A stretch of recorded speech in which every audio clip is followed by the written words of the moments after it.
बिस्मिल्लाहिर्रहमानिर्रहीम। स्टूडेंट, आज का लेक्चर हमारा आरएनए और विटामिन्स के बारे में, और साथ हम एक्सरसाइज करेंगे और ये है चैप्टर 13 और इसको एंड करेंगे और केमिस्ट्री 10th क्लास से। तो आइए अब शुरू करते हैं।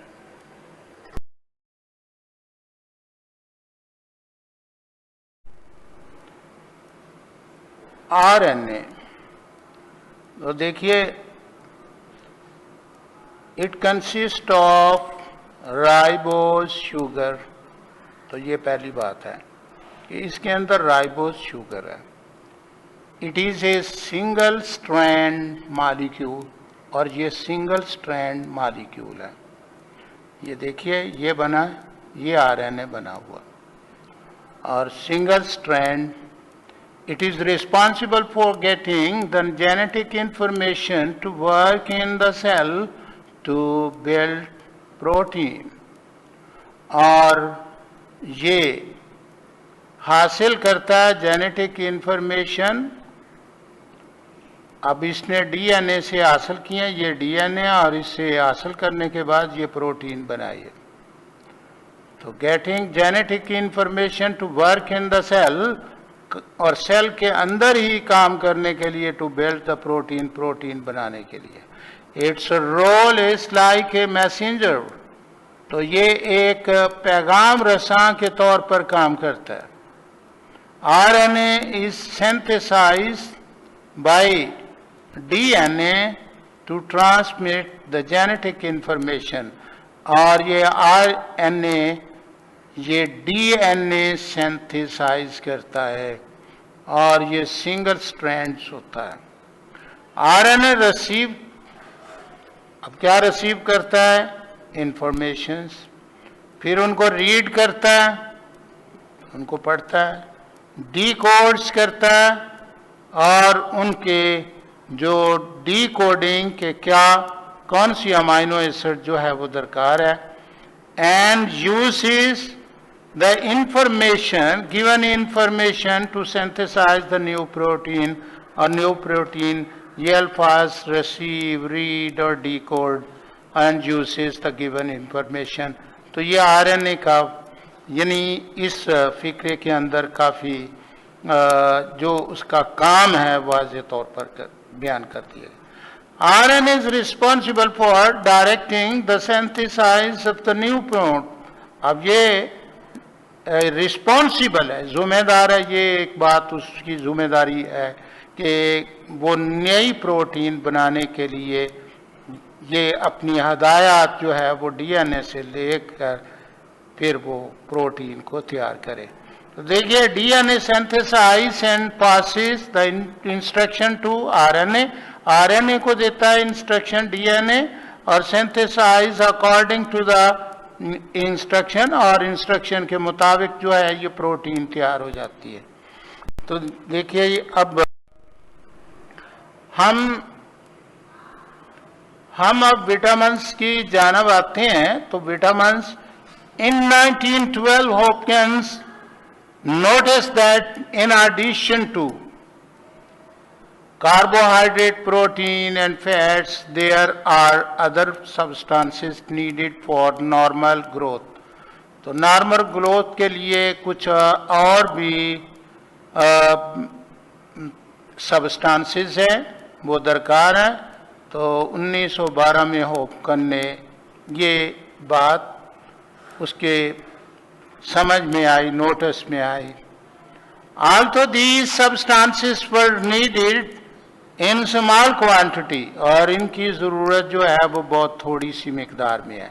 Yet these substances were called accessory growth factor, और इनका एक और नाम जो है आप ये कह सकते हैं accessory growth factor, ये विटामिन्स कहलाते हैं। Later Frank proposed the name vitamin, vitamin नाम उसने तजवीज़ किया। For these substances, in substances के लिए, he discovered the vitamin B1 thiamine। तो ये विटामिन B1 जो है, इसको थायामीन का नाम दिया जाता है। द टाइप्स ऑफ विटामिन्स, तो विटामिन की टाइप क्या है? There are two types of vitamins, दो किस्म के विटामिन्स हैं। फैट सॉल्युबल विटामिन्स होते हैं और वाटर सॉल्युबल विटामिन्स होते हैं। तो यहाँ पे हम इनको अलग-अलग जानने की कोशिश करेंगे। The fat soluble vitamins, the vitamins which dissolve in fat, जो फैट के अंदर हल होते हैं, are called the fat soluble vitamins. These are the vitamin A, D, E and K, और ये पानी में हल नहीं होते जी। If these vitamins are taken in large quantity, अगर ये बहुत ज्यादा मिकदार में लिए जाए, दे अक्यूमुलेट, वो जमा हो जाते हैं इन द बॉडी, जिस्म के अंदर, एंड कॉज डिजीज, और इनकी अक्यूमुलेशन की वजह से, इनके वहां जमा होने की वजह से भी डिजीज हो जाती है। अगर वो एक लिमिट से ज्यादा हो जाए तो फिर भी बीमारी जो है वो पैदा हो जाती है। For example the accumulation of vitamin D in a body, अगर एक बॉडी में विटामिन डी जो है वो जमा हो जाए, the causes the bone pen, और ये हड्डियों में दर्द शुरू हो जाती है।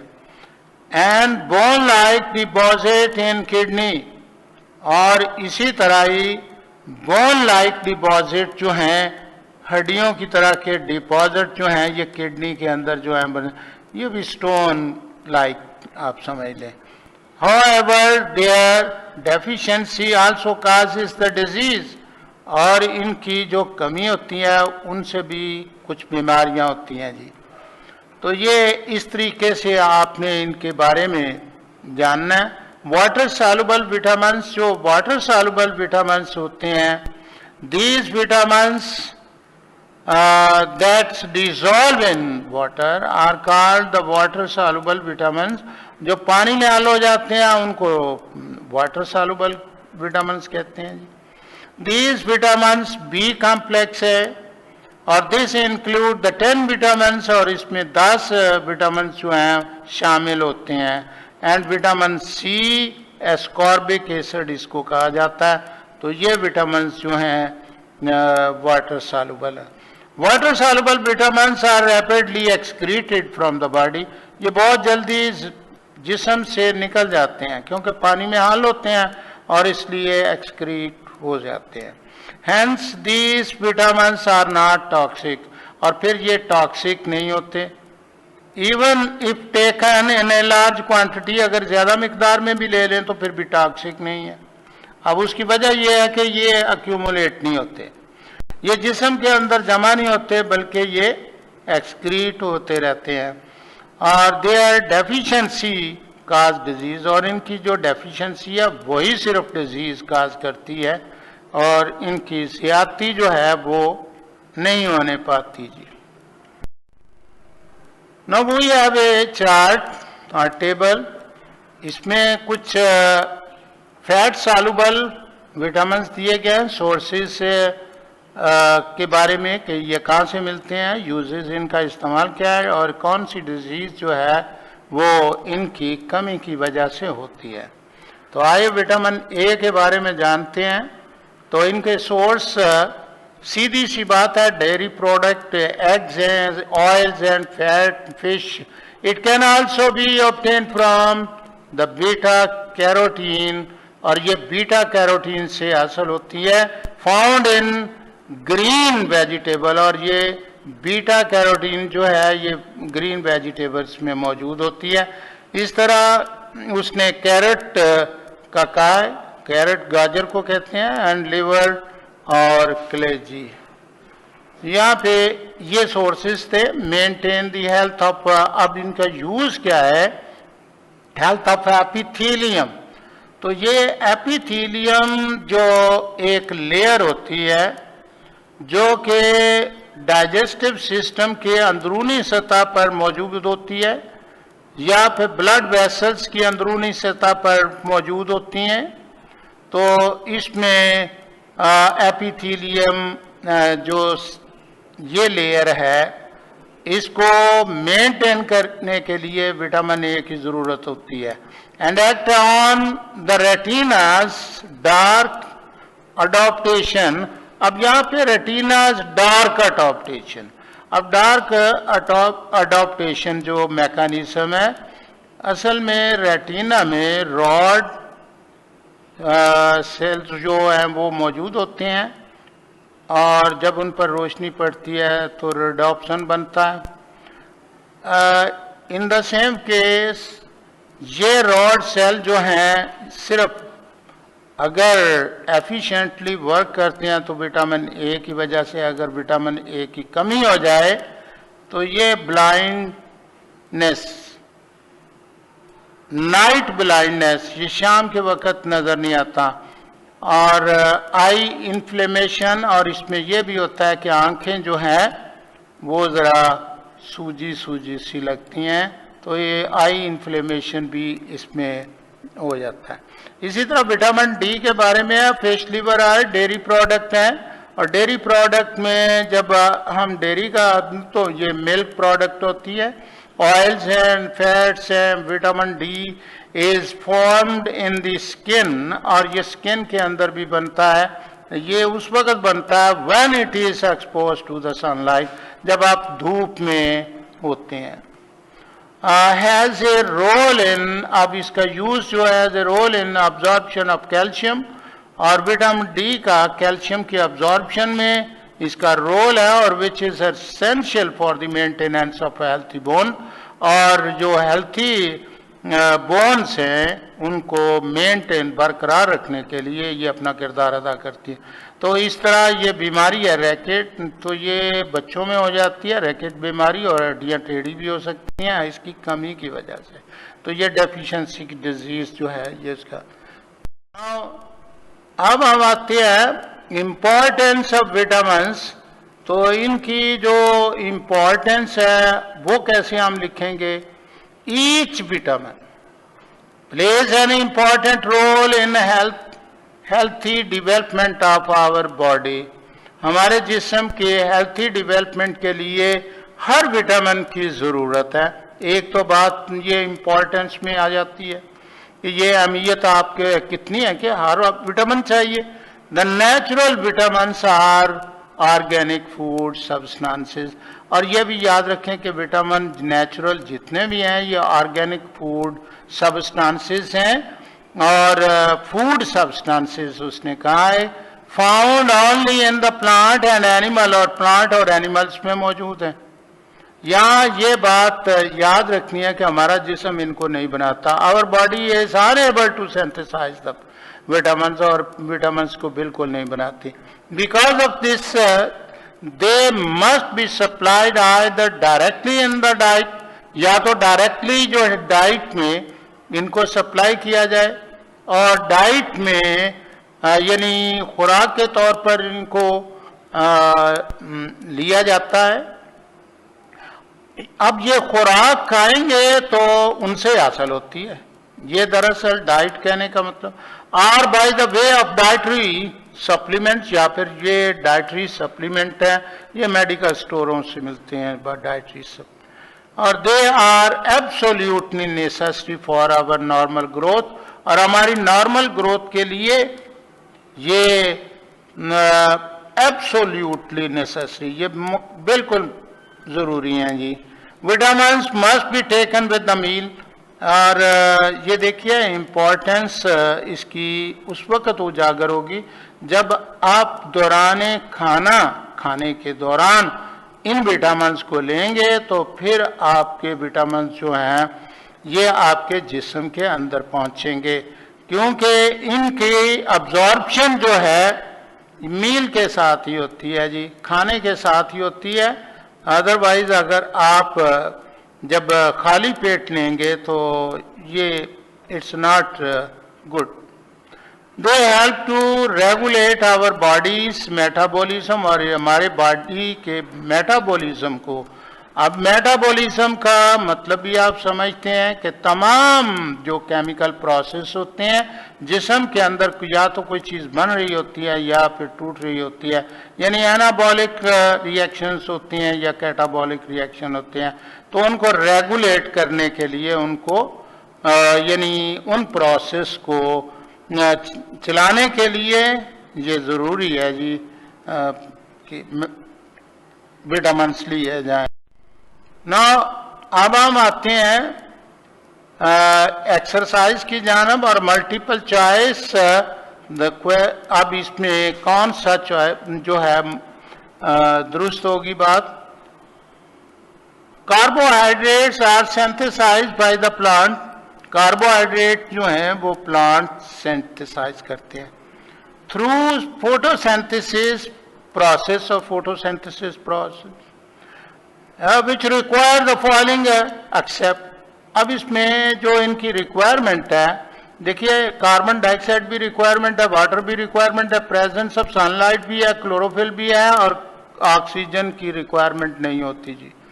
विच of the following is disaccharide. कौन सा जो केमिकल है, सब्सटेंस है, वो डाइसेक्राइड है। The glucose is monosaccharide, fructose monosaccharide, starch is polysaccharide and sucrose is disaccharide. तो अब उसके बाद फोटोसिंथेसिस प्रोसेस प्रोड्यूसेस।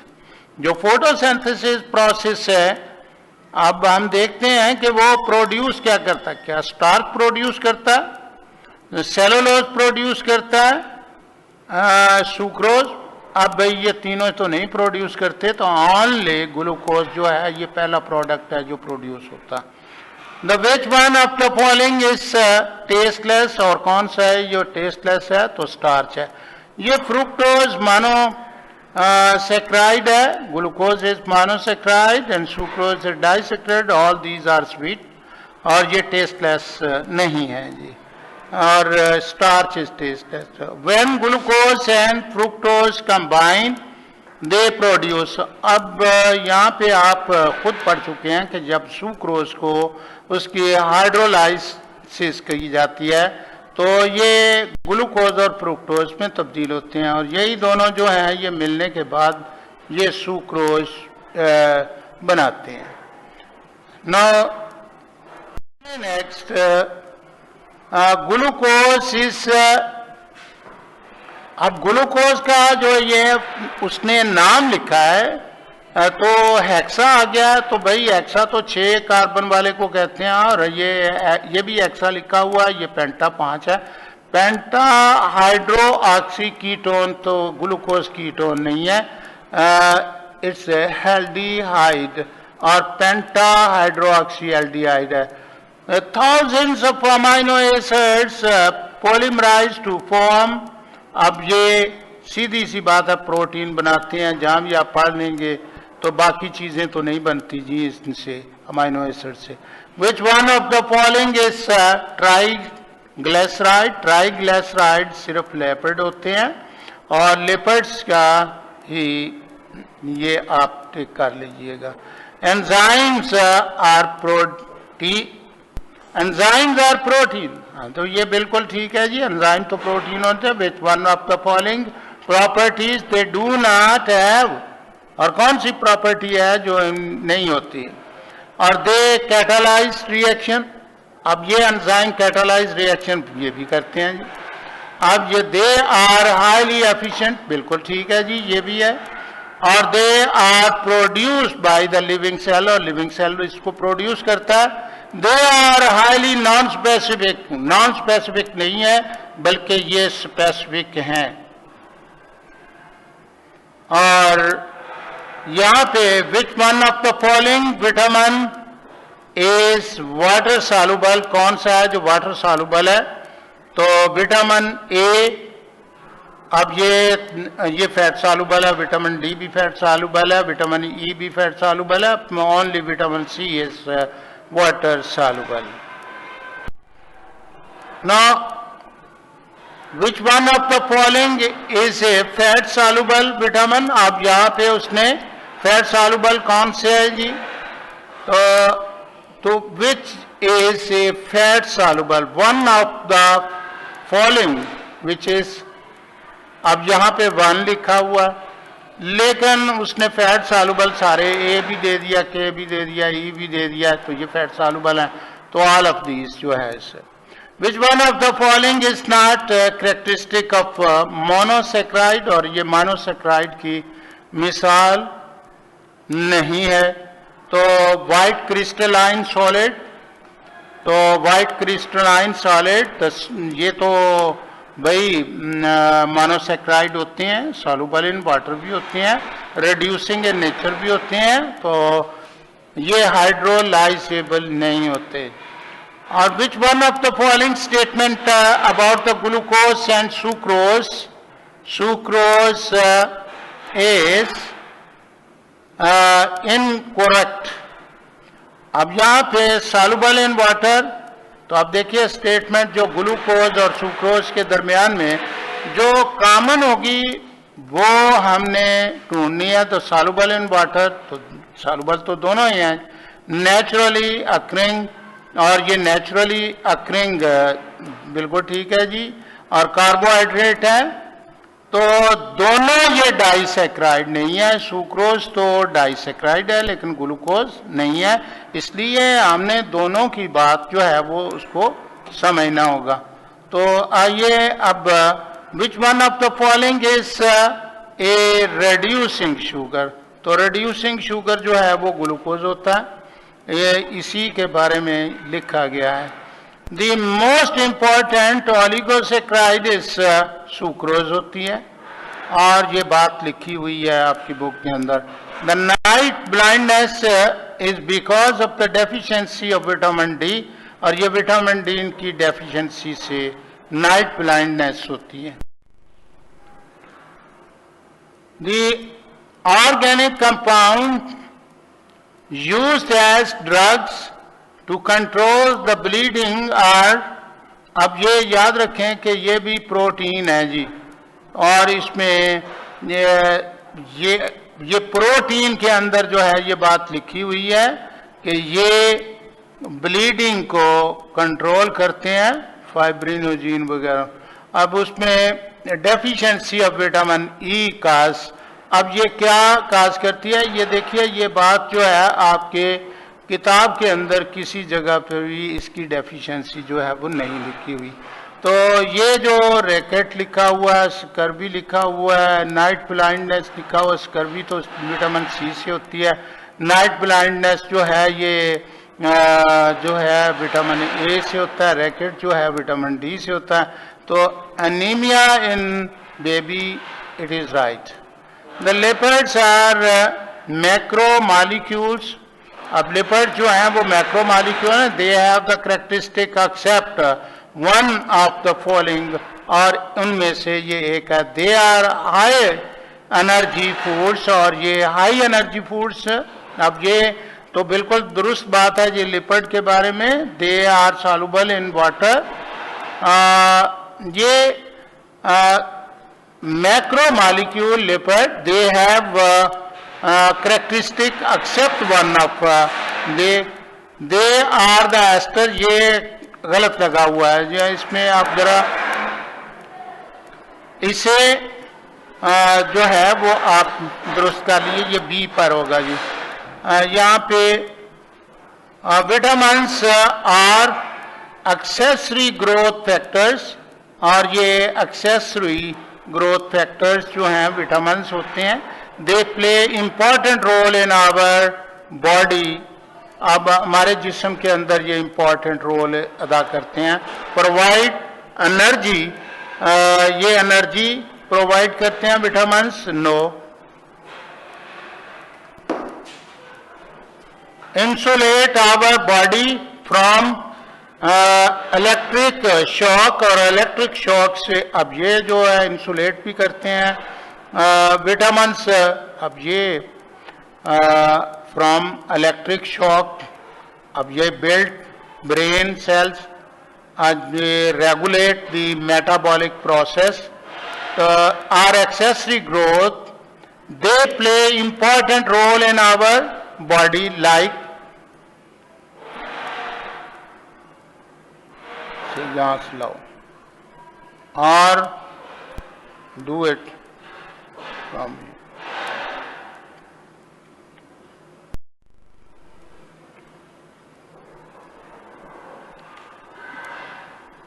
नाउ।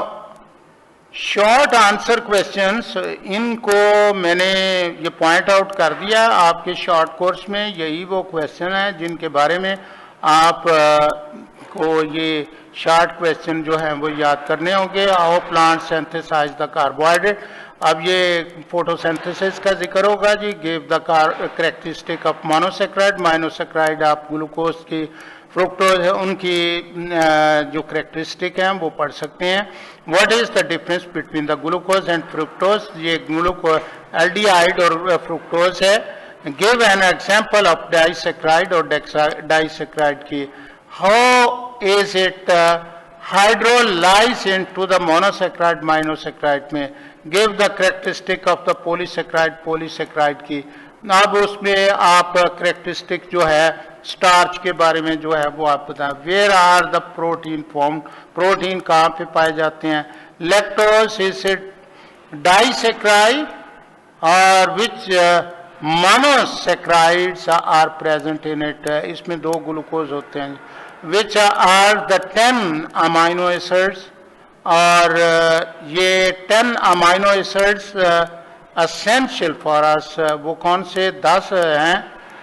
ये वाई क्यों है भाई हमारे लिए असेंशियल, इसलिए कि हमारा जिस्म नहीं बनाता। How are the protein form, the protein कैसे बनते हैं।